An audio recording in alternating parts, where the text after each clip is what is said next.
कपित्तजम्बूफलचारुभक्षणम् उमासुतं शोकविनाशकारिकं नमामि विघ्नेश्वरपादपङ्कजम्। शुक्लाम्बरधरं देवं शशिवर्णचतुर्भुजं प्रसन्नवदनं ध्यायते सर्वविघ्नोपशान्तये। बोल गणपति गजानन भगवान की जय। ओम गुरु ब्रह्मा गुरु विष्णु गुरुदेवो महेश्वरा गुरु साक्षात् परब्रह्म तस्मै श्री गुरुवे नमः। अखण्डमण्डलाकारं व्याप्तेन चराचरं तत्पदं दर्शितं देवं तं नमामि गुरुदेव। बोले गुरु भगवान की जय। सर्वमंगल मंगल्ये शिवे सर्वार्थ साधिके शरण्ये त्र्यंबके गौरी नारायणी नमस्ते। शरणागत दीनार्थ परित्राणपरायणे सर्वशास्त्र हरे देवी नारायणी नमस्ते। जगदम्बारानी की जय। ओम कर्पूरगौरं करुणावतारं संसारसारं भुजगेन्द्रहारं सदा वसन्तं हृदयारविन्दे भवं भवानी सहितं नमामि। ओम कालाभ्राभां कटाक्षशैलनिकुलभयदां मौलिवन्दे दुरेखां शङ्खचक्रं कृपाणं त्रिशिरमपि करैर्वण्ड्रीत्रनेत्रां सिंहस्कन्धादिगुणां प्रबोलमखिलं तेजसा पूरयन्ति ध्यायेत् दुर्गाजयाख्यां परिवृतां सेवितां सिद्धिकामे। नागेन्द्रहाराय त्रिलोचनाय भस्मांगराय महेश्वराय नित्याय शुद्धाय दिगंबराय तस्मै नागराय नमः शिवाय।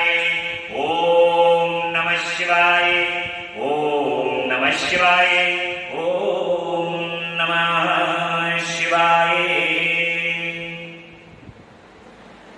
भगवान श्री गुरुदेव की असीम अनुकंपा से माता पिता के आशीर्वाद आप सभी भक्तों के भाग्य के कारण श्रद्धा विश्वास आपकी अटूट निष्ठा के कारण जगदम्बा पराअंबा पराशक्ति भगवान शिव ने असीम कृपा की है, जो आज भगवान के साक्षात स्वरूप शिव पुराण की अमृतमयी कथा को सुनने का 24वां दिवस है। अधिक मास और श्रावण का शुद्ध मास में भगवान की कृपा के कारण ही उनकी कथा को श्रवण करने का सौभाग्य हम सभी को प्राप्त हो।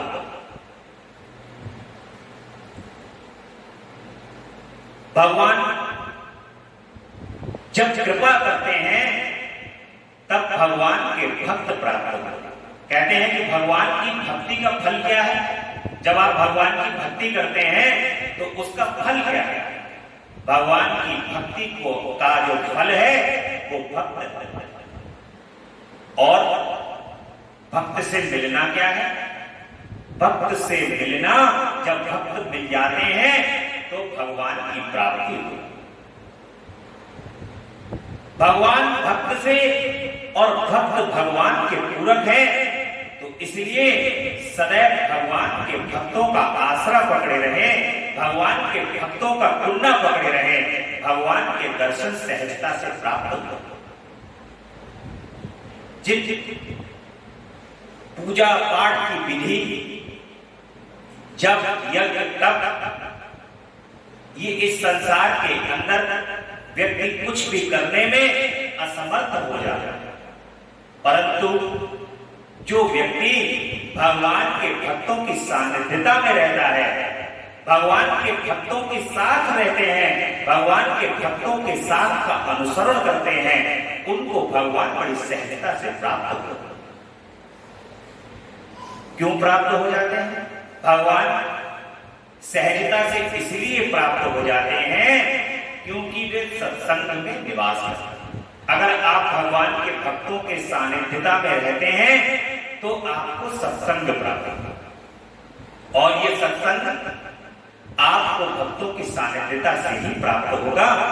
जहां कहीं भी आप रमण करेंगे, रहेंगे, अपने क्षणों को बिताएंगे, आपको भगवान के भक्तों की सानिध्यता के कारण सत्संग प्राप्त होगा। और सत्संग में भगवान कहते हैं कि मैं सत्संग से दूर कहां, मैं तो सत्संग में ही हूं। ये कथा का जो सौभाग्य उन्होंने प्रदान किया है, ये कथा साक्षात शिव ने, भगवान शिव और जगदम्बा की पराअंबा पराशक्ति की परम कृपा के कारण ही उनकी ये सानिध्यता हम सबको प्राप्त हो। इस कथा का भी सार यही है, ये कथा जो है वो उनकी कृपा के कारण ही हम सबको प्राप्त हुई है। और इस कथा के माध्यम से नित्य प्रतिदिन हम अपने भगवान शिव और जगदम्बा के दर्शन को प्राप्त करते हैं। अपने हृदय में जब हमारे हृदय के अंदर अपने प्रभु के प्रति प्रेम उत्पन्न होता है ना, दिन में जो भगवान के अनुरागी हैं, चरण अनुरागी हैं उनके, तो दिन में कभी भी एक बार आपके मन के अंदर अपने भगवान के लिए इतना तेज प्रेम उत्पन्न होगा कि वो प्रेम आपके पूरे शरीर पे झंझनाहट उत्पन्न करेगा। वो क्षण आप समझ लीजिए, वही क्षण भगवान से श्री दर्शन का समय है। वो समय ही है जब भगवान ने आपके हृदय के अंदर प्रवेश कर दिया। उसी क्षण उनको पकड़ लो और उनको पकड़ करके वहीं स्थापित कर लो और कहो कि हे प्रभु, अब नहीं जाना। यही बंधन होता है। भगवान के भक्त अपने भगवान को इसी बंधन में बांध लो। इसी बंधन में त्रिलोकीनाथ जो तीनों लोगों के स्वामी हैं, वो अपने भक्त के हृदय के अंदर बंद करके और जाते हैं। जो कार्य संसार पूरे ब्रह्मांड के अंदर बड़े से बड़े प्रतापी, बड़े से बड़े धुरंधर लोग नहीं कर पाते, वो भगवान का एक पतला दुबला भक्त भगवान को अपने भक्त अपने बंधन में बांधे। यही उनकी लीला है और ये लीला उनकी कथा को सुनने से ही प्राप्त होती है। ये भगवान की कथा से ही, सुनने से ही उनकी सब लीलाओं का स्मरण होता है। इसीलिए भगवान ने हमें ये कथा सुनने का सौभाग्य प्रदान किया। सभी भक्तों को इस कथा को प्रतिदिन सुनना चाहिए और इस कथा को सुनने से अपने प्रभु के श्री चरण कमल में अपने प्रभु से परम स्नेह होगा। और जब उनसे स्नेह होगा, फिर उनको बार बार हर जगह ढूंढने की आवश्यकता नहीं है।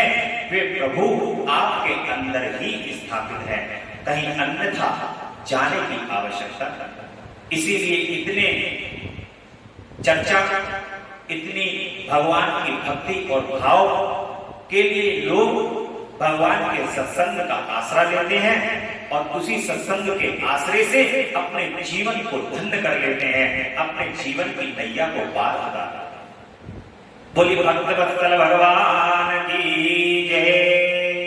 बड़ा सुंदर प्रसंग चल रहा है। श्रावण मास में भगवान शिव के साथ जो स्मरण जगदम्बा का साथ में करता है, वो तो फिर परम धन्य है। परम धन्यता प्राप्त होती है जब मां संग में आकर के भगवान शिव के साथ लीला करता है। ऐसा ही दक्ष के यहां हो रहा है। दक्ष प्रजापति के यहां पर लाली आ चुकी है और लाली जो है जन्म ले चुकी है। चारों ओर उमंग है, ढोल बज रहे हैं, नगाड़े बज रहे हैं और दक्ष का मानो उत्साह ही कुछ और है। मां अपने अवतरण से पहले दर्शन देकर के दक्ष से कहती हैं कि तुमने जैसा कहा था, मैंने जैसा मांगा था, मैं वैसा ही करने जा रही हूं और मैं तुम्हारे यहां पुत्री के रूप में जन्म लेने जा रही हूं। दक्ष जी यहां पर मां ने जन्म लेकर के धीरे धीरे धीरे धीरे चंद्रमा की कलाओं की तरह मां पढ़ने लगी है, शिव की तपस्या में लीन होने लगी हैं। जहां जाओ वहां शिव के चित्र बना रही हैं, उनका चित्रण कर रही हैं। जगह जगह पर क्योंकि जगदम्बा शक्ति तो शिव के बगैर रह ही नहीं सकती। अब उनको शिव को प्राप्त करना, और शिव को प्राप्त करने के लिए मां घोर तपस्या करने लगती हैं। ब्रह्मा जी कहते हैं कि नारद, एक दिन मैंने तुम्हारे साथ जाकर पिता के पास खड़ी हुई सती को देखा। वह तीनों लोगों की सारभूता सुंदरी थी। उनके पिता ने मुझे नमस्कार करके तुम्हारा भी सत्कार किया। यह देख लोक लीला का अनुसरण करने वाली सती ने भक्ति और प्रसन्नता के साथ मुझको और तुमको प्रणाम किया। यह देख तदंतर सती की ओर देखते हुए हम और तुम दक्ष के दिए हुए सुख आसन पर बैठ गए, और तत्पश्चात मैंने उस विनयशीला बालिका से कहा कि सती, जो केवल तुम्हें ही चाहते हो और तुम्हारे मन में भी एकमात्र जिनकी ही कामना हो, उन्हीं सर्वज्ञ जगदीश्वर महादेव को तुम पति रूप में प्राप्त करो।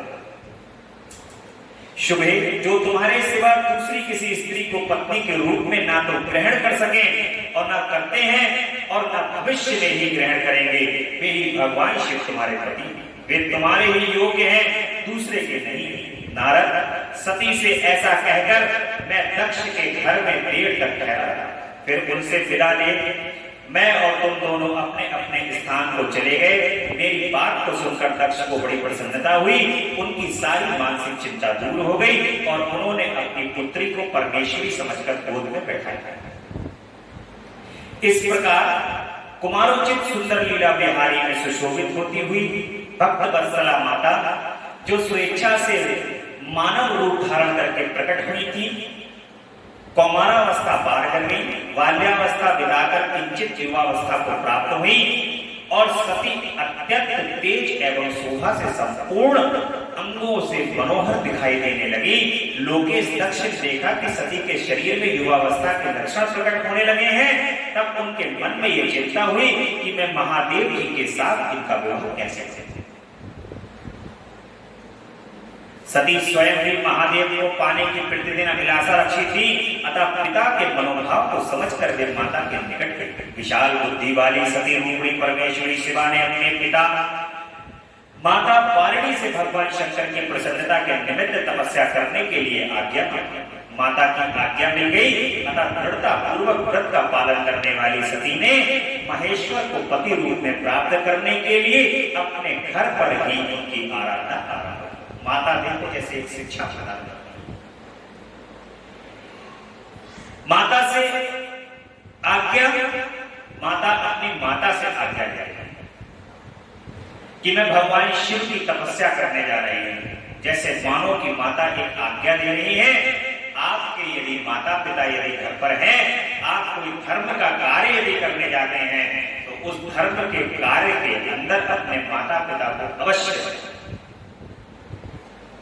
कि पिताजी, माताजी, हम ये कार्य दर्शन करने के लिए जा रहे हैं, आप हमें आशीर्वाद प्रदान करो ताकि हम जो दर्शन करें वो दर्शन हमारे पूर्ण हो। केवल दर्शन करने से ही दर्शन प्राप्त नहीं हो। आप ये समझ लें कि आप कोई जो है प्रयास करके किसी स्थान पर यदि पहुंच जाते हैं और वहां पर जाकर के भगवान के दर्शन प्राप्त कर लेते हैं, तो यही दर्शन नहीं है। दर्शन है जब उस दर्शन के पीछे दर्शन कराने वालों का आशीर्वाद हो। जो दर्शन कराने वाले लोग हैं वो है हमारे माता पिता।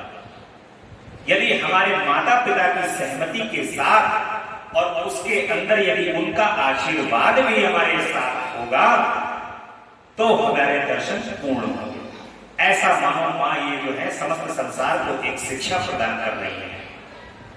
आजकल की जो संतानें हैं वो दर्शन तो बहुत दूर हो गए, मंदिर तक जाना नहीं पसंद करते,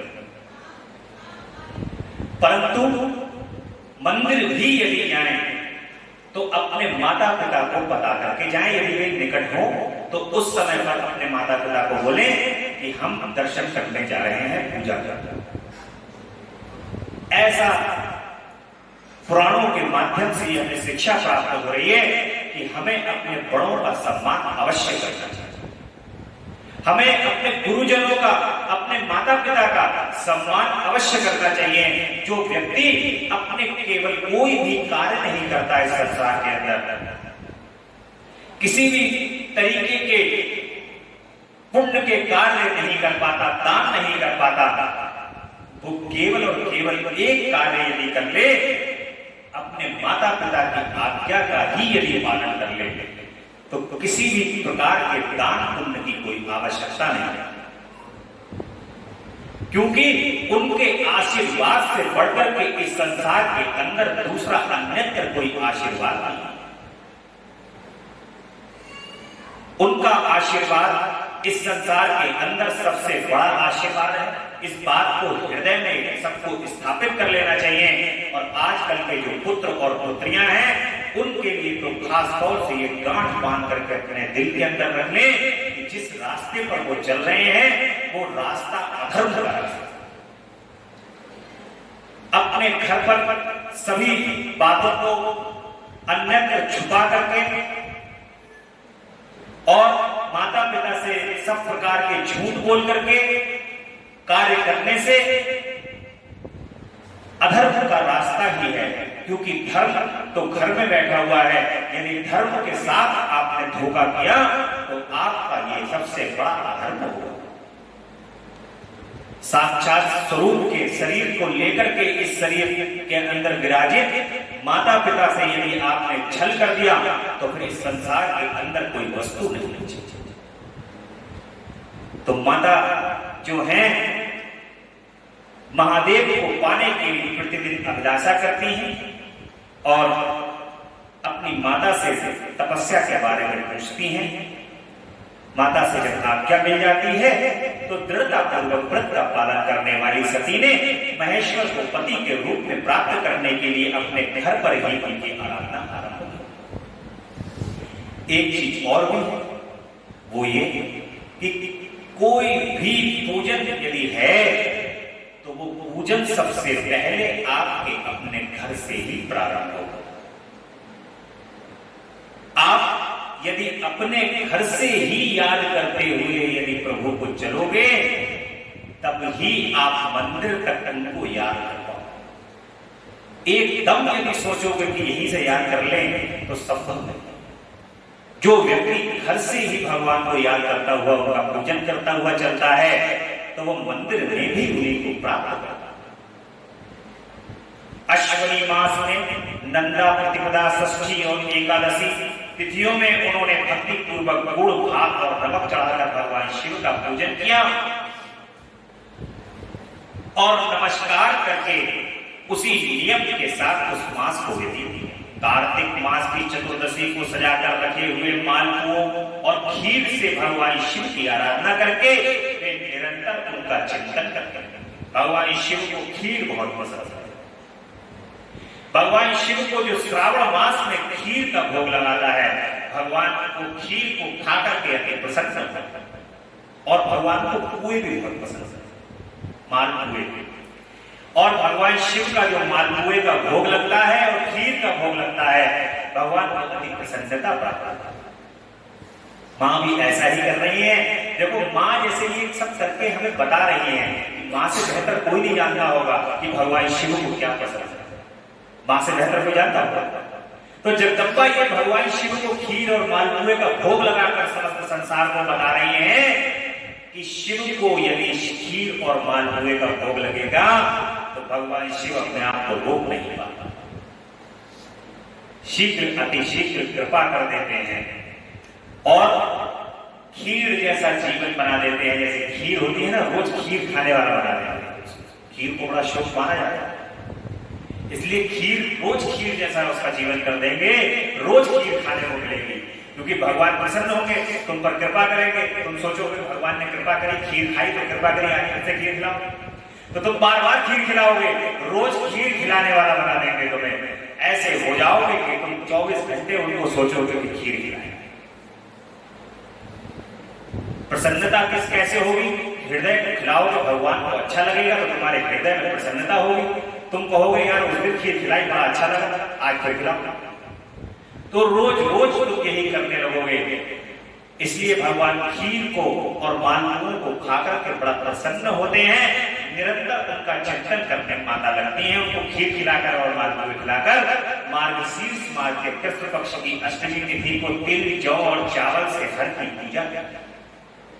तिल, जौ और चावल भगवान को ये भी जो चढ़ाता है, भगवान उनको उससे बड़े अति प्रसन्न होते हैं। और भगवान के आगे जो दीपक जलाता है, दीप प्रज्वलित करता है, भगवान उस दीप के जलने से भी अति प्रसन्न होता है। पौष मास के शुक्ल पक्ष की सप्तमी को माता दीप दिखाकर उनकी आरती करती हैं। पौष मास के शुक्ल पक्ष की सप्तमी को रात भर जागरण करके प्रातः काल खिचड़ी का नैवेद्य लगाकर वे शिव की पूजा करते हैं और खिचड़ी भी पसंद करते हैं। भगवान शिव खिचड़ी भी खाते हैं। और माघ की पूर्णिमा को रात में जागरण करके सवेरे नदी में नहाती और गीले वस्त्र से ही तट पर बैठकर भगवान शंकर की पूजा करती हैं। ये सारे ही जितने इसने प्रयोग लिखे हैं, जिन लड़कियों को अपना भगवान शिव की तरह अपना वर चाहिए, वे यदि इन मासों पे इन तिथियों ऐसा ऐसा जैसा जिसमें लिखा हुआ है वैसा वैसा करती हैं, तो उनको भगवान की कृपा से वैसा ही भगवान शिव के समान ही पति रूप में पति प्राप्त होगा, ये निश्चित है। और माघ की पूर्णिमा को रात में जागरण करके नहाती, गीले वस्त्र से ही तट पर बैठकर भगवान शंकर की पूजा करती। फागुन मास के कृष्ण पक्ष की चतुर्दशी तिथि को रात में जागरण करके उत रात्रि के चारों पहरों में शिव की पूजा करती और नटों द्वारा नाटक भी कराती। भगवान शिव को नृत्य यानी कि ये जो नटराज वाला जो भगवान का रूप लिया है ना, ये नृत्य बहुत पसंद है, नृत्य प्रिय है। भगवान को जैसे उनके द्वार पर रात्रि में नृत्य कराया और नाटक भगवान शिव का रूप धारण करके, पार्वती का रूप धारण करके नाटक कराइए, नृत्य नाटिकाएं करवाइए, तो भगवान को बड़ा पसंद है, भगवान शिव बड़े प्रिय लगता है उनको। और चैत्र मास के शुक्ल पक्ष की चतुर्दशी को वे दिन रात शिव का स्मरण करते हुए बिताती और ढाक के फूलों द्वारा दमनों से भगवान शिव की पूजा। बैसाख शुक्ला तृतीया को सभी तिल का आहार करके रहती और नए जौ के भात से रुद्रदेव की पूजा कर उस महीने को बिताती। ज्येष्ठ की पूर्णिमा को रात में सुंदर वस्त्रों तथा भटखटैया के फूलों से शंकर जी की पूजा करके वे निराहार रहकर भी वैदमास हासिल करते। देखिए, शिव तेरस तो भगवान को प्रिय है और भगवान को प्रदोष भी प्रिय है, सोमवार का दिन भी अति प्रिय है, परंतु भगवान शिव को पूर्णमासी का दिन भी परम प्रिय है। जो पूर्णमासी का दिन होता है ना, वो दिन भी भगवान को, अब जैसे अभी अधिक मास की जो पूर्णमासी आने वाली है, जो मनोरथ भगवान के मन के अंदर रख करके भगवान शिव का पूजन भक्त करते हैं, ये 4 वर्ष के बाद अवसर प्राप्त होगा। ये जो पूर्णमासी आ रही है, जो अधिक मास की, अभी 2 दिन में उस अधिक मास की पूर्णमासी पे जो अपने मन चंद्रमा मन के देवता और उस दिन जो मनोरथ रख के भगवान शिव के ऊपर अपना पूजन दुग्ध अर्पित करेगा, दूध से उनका अभिषेक करेगा, भगवान शिव उसकी सब मनोकामनाएं पूर्ण कर देंगे। सारे मनोरथ पूर्ण करने वाले भगवान हैं। ऐसे भगवान शिव का माता जो है वो अनन्य प्रकार से पूजन कर रही है। आषाढ़ के शुक्ल पक्ष की चतुर्दशी को काले वस्त्र और भटकटैया के फूलों से रुद्रदेव का पूजन करती हैं। श्रावण मास के शुक्ल पक्ष की अष्टमी एवं चतुर्दशी को यज्ञोपवीतों वस्त्रों और पुष्प की पवित्री से भगवान शिव का पूजन करते हैं। अब चतुर्दशी परसों है, उनका यज्ञोपवीत वस्त्र तथा पुष्प की पवित्री से भगवान शिव का पूजन करती हैं और भाद्रपद मास के कृष्ण पक्ष की त्रयोदशी तिथि को नाना प्रकार के फूलों और फलों से भगवान शिव का पूजन करके सती चतुर्दशी को केवल जल का आहार ग्रहण करती है। भांति भांति के फूलों, फलों और फूलों से उस समय उत्पन्न होने वाले अन्नों के द्वारा शिव की पूजा करती हैं और महीने भर नियमित आहार करके, अत्यंत नियमित आहार करके केवल जप में लगे। सभी महीनों में सारे दिन सती शिव की आराधना में ही संलग्न रहती हैं। अपनी इच्छा से मानव रूप धारण करने वाली वे देवी दृढ़ता पूर्वक उत्तम व्रत का पालन करती हैं। इस प्रकार नंदा व्रत को पूर्ण रूप से समाप्त करके वे भगवान शिव के अनन्य भाव रखने वाली सती एकाग्रचित्त हो बड़े प्रेम से भगवान शिव का ध्यान करती तथा उस ध्यान में ही निश्चल भाव से स्थित हो गई। मुनि इस प्रकार सब देवता और ऋषि भगवान विष्णु और मुझको आगे करके सती की तपस्या देखने के लिए, अब जब सती घोर तपस्या कर रही हैं तो सभी देवता लोग जो है वो उनकी घोर तपस्या को देखने के लिए पहुंच जाते हैं। वहां आकर देवताओं ने देखा कि सती मूर्तिमती दूसरी सिद्धि के समान जान पड़ता है। स्वयं जगदम्बा है और जगदम्बा को जो है वो जब कोई देखने दर्शक अपने उनको जब आएगा तो वो जगदम्बा ही दिखाई देंगे। वैसे तो भगवान शिव का स्वरूप ही है वे, परंतु इस संसार के अंदर लीला को धारण करने के लिए माता ये सब देवताओं को दिखाने के लिए लीला कर, मानो जैसे शिव जब माथे अलग है ही नहीं तो फिर तपस्या क्यों कर रहे हैं। कभी कभी भक्त ये सोचते हैं कि जब शिव से अलग है ही नहीं तो तपस्या क्यों कर रहे हैं, परंतु मां पूरे संसार को ऐसा दिखा रही है कि शिव को प्राप्त करने का जो साधन है वो तुम देखो कि भगवान शिव किन किन साधनों से प्रसन्न होता है। ये मां से बेहतर कोई नहीं है। इसलिए मां जो है वो शिव को प्रसन्न करने की विधि इस संपूर्ण संसार को लीला के माध्यम से बताती है। दूसरी सिद्धि के समान जान पड़ती हैं। वे भगवान शिव के ध्यान में निमग्न हो उस समय सिद्धावस्था पर पहुंच गई।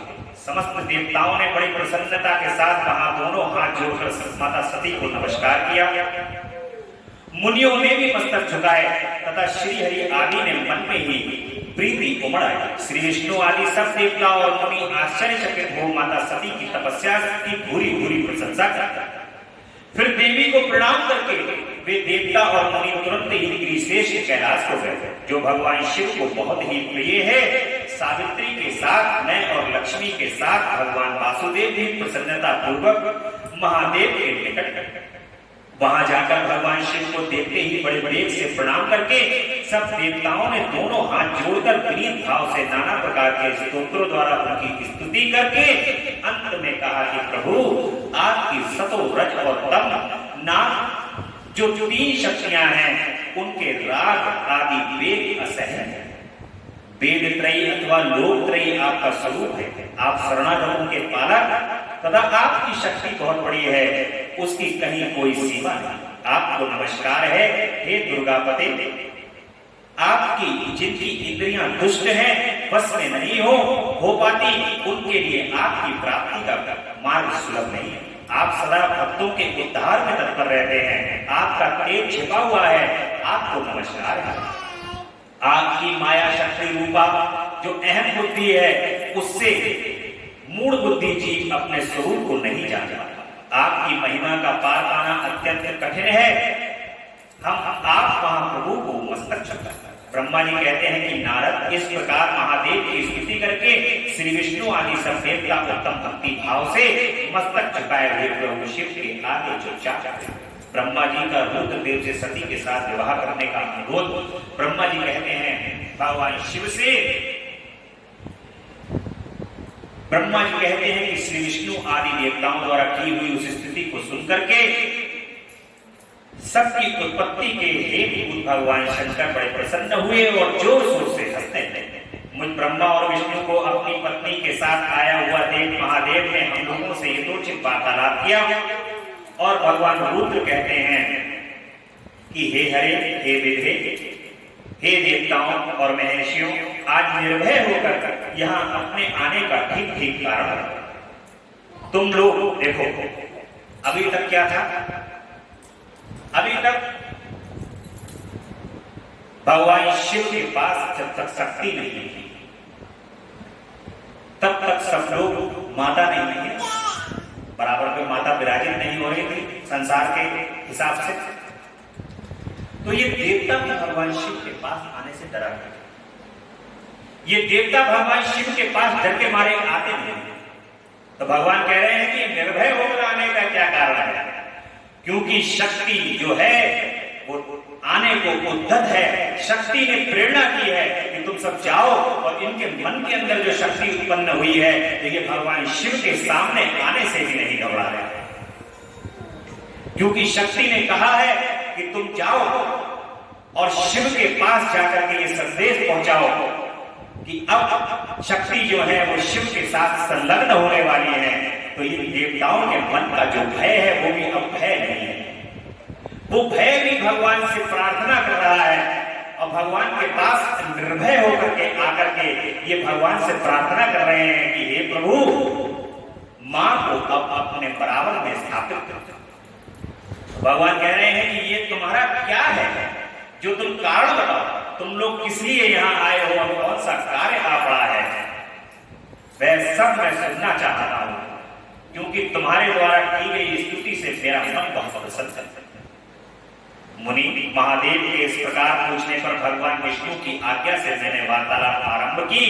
मुझ ब्रह्मा ने कहा कि देव महादेव करुणा सागर प्रभु, हम दोनों इन देवताओं और ऋषियों के साथ जिस उद्देश्य से यहाँ आए हैं उसे सुनिए। वृषभध्वज विशेषता आपके लिए ही हमारा आगमन हुआ है, क्योंकि हम तीनों सारथी सृष्टि चक्र के संचालन प्रयोजन की सिद्धि के लिए एक दूसरे के सहायक है। सहर्ती को सदा परस्पर यथायोग्य सहयोग करना चाहिए, अन्यथा ये जगत टिक नहीं सकता। महेश्वर, कुछ ऐसे असुर उत्पन्न होंगे जो मेरे हाथ से मारे जाएंगे, कुछ भगवान विष्णु के और कुछ आपके हाथों नष्ट होंगे। हे महाप्रभु, कुछ असुर ऐसे होंगे जो आपके पुत्र के हाथ से ही मारे जा सकते। वो कह रहे हैं कुछ ब्रह्मा जी मारेंगे, कोई विष्णु जी मारेंगे, कुछ आप मारेंगे, कुछ आपके पुत्र लोग मारेंगे। तो आप तो विवाह करोगे नहीं तो पुत्र कहां से आए? तो इसलिए जो है प्रभु, अब आप जो है इन असुरों का संहार करने के लिए जो भगवान शंकर आप कृपा निदान माता सती के रूप में जो जगदम्बा तपस्या कर रही हैं, उनको स्वीकार करके ये कार्य सफल बन। ऐसा देवता लोग जो हैं वो आवाहन भगवान शिव से करने लगे, क्योंकि आप सदा योग युक्त रहते हुए राग द्वेष से रहित हैं तथा एकमात्र दया करने में ही लगे रहते हैं। भगवान शिव जो है ध्यान में, और फिर ध्यान के बाद भक्त जब आ जाते हैं तो उनको ध्यान से उठे, उन्होंने कहा तपस्या करी, भगवान प्रसन्न हो गए। भगवान ये नहीं देख रहे पीछे तुमने करा क्या है, तपस्या से उठे, भगवान ने प्रसन्न होकर के पूछा क्या मांग रहे हो?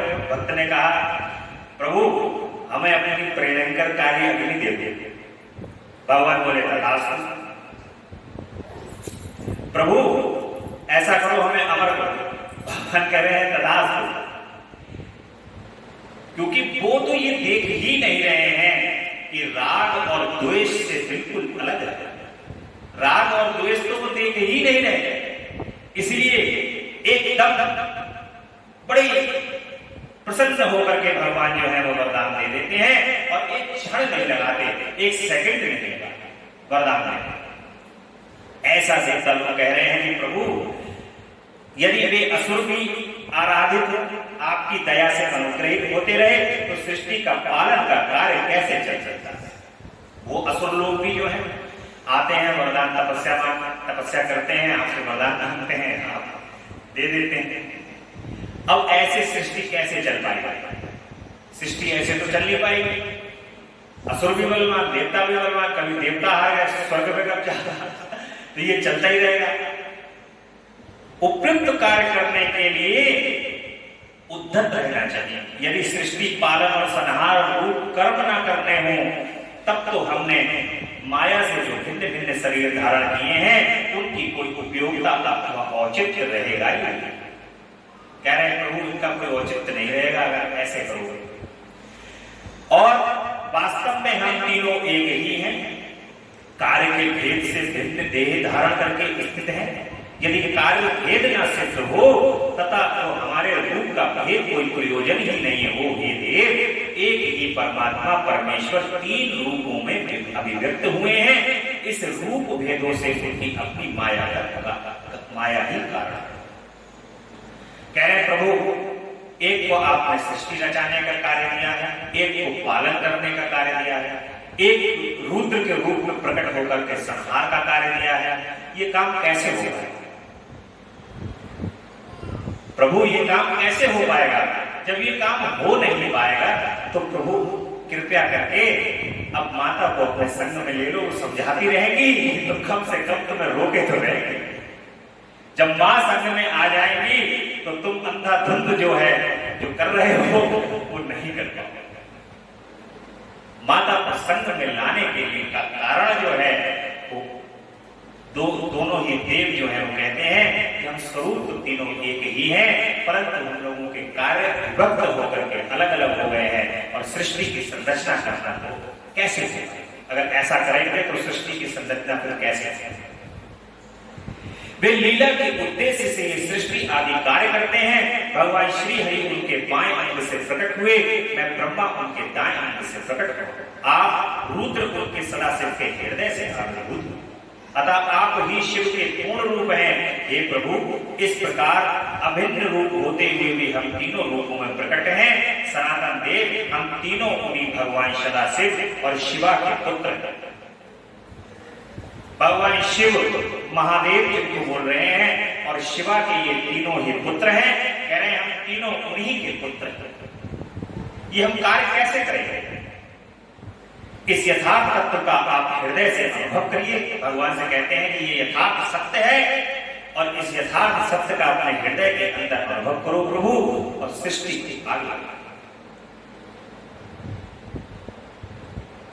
पूर्व लोक की सृष्टि और पालन के कार्य कर रहे तथा कार्य का कारणवश सापत्नीक भी हो गए हैं। अतः आप भी विश्व हित के लिए तथा देवताओं को सुख पहुंचाने के लिए एक परम सुंदरी रमणी को अपनी पत्नी बनाने के लिए ग्रहण करें। महेश्वर, एक बात और है, उसे सुनिए। मुझे पहले के वृतांत का स्मरण हो आया है। पूर्व काल में आपने ही शिव रूप से जो बात हमारे सामने कही थी वही इस समय सुना रहा।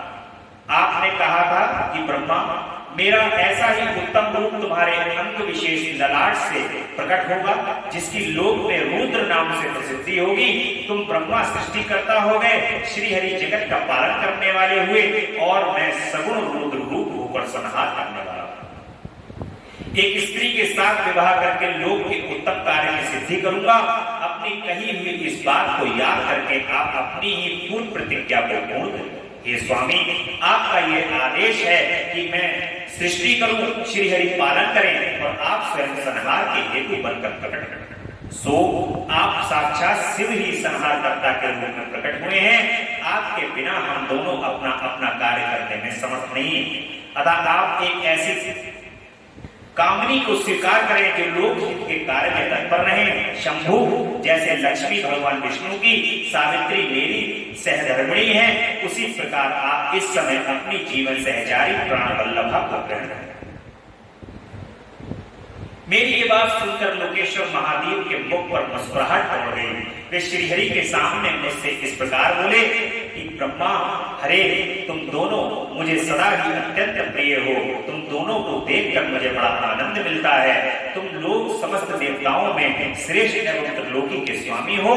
लोक हित के कार्य में मन लगाए रहने वाले तुम दोनों का वचन मेरी दृष्टि में अत्यंत गौरव, किंतु सुरश्रेष्ठ गण, मेरे लिए विवाह करना उचित नहीं होगा, क्योंकि मैं तपस्या में संलग्न रहकर सदा संसार से विरक्त और योगी के रूप में मेरी प्रसिद्धि है, जो निवृत्ति के सुंदर मार्ग पर स्थित अपने आत्मा में ही रमण करता हूँ, आनंद मानता हूँ, निरंजन माया से निर्लिप्त, जिनका शरीर अब दूत दिगंबर है, जो ज्ञानी आत्मदर्शी और कामनाओं से शून्य है, जिनके मन में कोई विकार नहीं है, जो भोगों से दूर रहते हैं तथा जो सदा अपवित्र और अमंगलकारी वेशधारी हैं, वे संसार में कामिनी से क्या प्रयोजन है?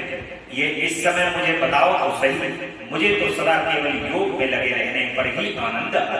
ज्ञानहीन पुरुष ही योग को छोड़कर भोग को अधिक महत्व देते हैं। संसार में विवाह करना पराये बंधन में बंधना है, ऐसा भगवान कह रहे हैं। इसे बहुत बड़ा बंधन समझना चाहिए। इसलिए मैं सत्य सत्य कहता हूं, विवाह के लिए मेरे मन में थोड़ी सी भी अभिरुचि नहीं। आत्मा ही अपना उत्तम अर्थ या स्वार्थ है, उसका भलीभांति चिंतन करने के लिए मेरी लौकिक स्वार्थ में प्रवृत्ति नहीं। तथापि जगत के हित के लिए तुमने जो कुछ कहा है, मैं उसे करूंगा। तुम्हारे वचन को गरिष्ठ मानकर अथवा अपनी कही हुई बात को पूर्ण करने के लिए मैं अवश्य विवाह करूंगा, क्योंकि मैं सदा भक्तों के वश में रहता हूं, परंतु मैं किसी नारी को प्रिय पत्नी के रूप में ग्रहण करूंगा और जैसी शर्त के साथ करूंगा उसे तुम सुनो।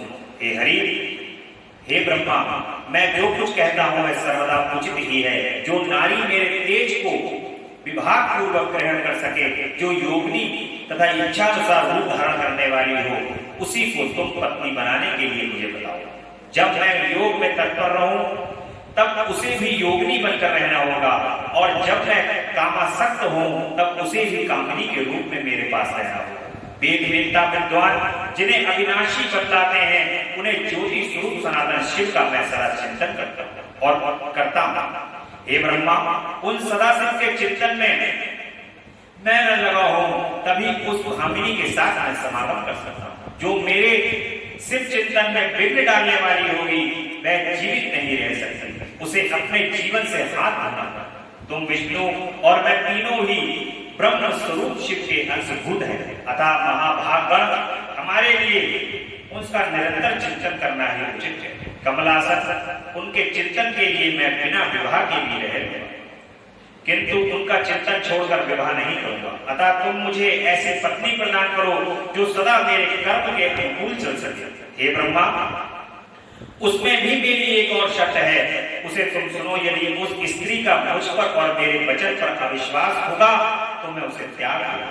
उसकी ये बात, भगवान शिव की ये बात सुन करके मैंने और श्री हरि ने मन मुस्कान के साथ मन ही मन प्रसन्नता का अनुभव किया। फिर मैं विनम्र होकर बोला कि नाथ महेश्वर प्रभु, आपने जैसी नारी की खोज आरंभ की है, वैसी ही स्त्री के विषय में आपको प्रसन्नता पूर्वक कह रहा है। साक्षात सदा शिव की धर्म पत्नी जो उमा है, वे ही जगत का कार्य सिद्ध करने के लिए भिन्न भिन्न रूप में प्रकट करें। हे प्रभु, सरस्वती और लक्ष्मी ये दो रूप धारण करके वे पहले ही आ चुकी हैं। इसमें लक्ष्मी तो श्री विष्णु की प्राणवल्लभा हो गई हैं और सरस्वती मेरी अब हमारे लिए वे तीसरा रूप धारण करके प्रकट करेंगे। हे प्रभु, लोकहित का कार्य करने की इच्छा वाली देवी शिवा दक्ष पुत्री के रूप में अवतीर्ण हुई। उनका नाम सती है। सती ही ऐसी भार्या हो सकती हैं जो सदा आपके लिए हितकारिणी है। देवेश, महातेजस्विनी सती आपके लिए आपको पति रूप में प्राप्त करने के लिए दृढ़ता पूर्वक कठोर व्रत का पालन करते हुए तपस्या कर रही हैं। हे महेश्वर, आप उन्हें वर देने के लिए जाइए, कृपा कीजिए और बड़ी प्रसन्नता के साथ उन्हें उनकी तपस्या के अनुरूप वर देकर उनके साथ विवाह कीजिए। भगवान शंकर कहते हैं, भगवान शंकर भगवान विष्णु कि मेरी इन संपूर्ण देवताओं की यही इच्छा है, आप अपनी शुभ दृष्टि से हमारी इस इच्छा को पूर्ण करें, जिससे हम आदर पूर्वक इस उत्सव को देख सकें। ऐसा होने से तीनों लोक में सुख देने वाला परम मंगल होगा और सबकी सारी चिंता मिट जाएगी, इसमें कोई संशय नहीं। तदंतर मेरी बात समाप्त होने पर लीला विग्रह धारण करने वाले भगवान भक्त वत्सल महेश्वर ने मधुसूदन अच्युत से इसी का समर्थन किया। तब भक्त वत्सल भगवान शिव ने हंसकर कहा कि बहुत अच्छा, ऐसा ही होगा। उनके ऐसा कहने पर हम दोनों उनसे आज्ञा लेते अपनी पत्नी तथा देवताओं और मुनियों के साथ अत्यंत प्रसन्न हो अपने अभिष्ट के स्थान पर चले गए। भगवान शिव को मना लिया। और भगवान शिव को मनाने के बाद माता सती के बारे में उन्होंने बता दिया। माता सती को शिव से, भगवान शिव से वर की प्राप्ति हो जाती है। भगवान शिव का ब्रह्मा जी को दक्ष के पास भेजकर सती का वर्णन करना, यह हम कल की कथा में, कल के प्रसंग में सुनेंगे। और कल माता सती के साथ भगवान शिव का विवाह हुआ।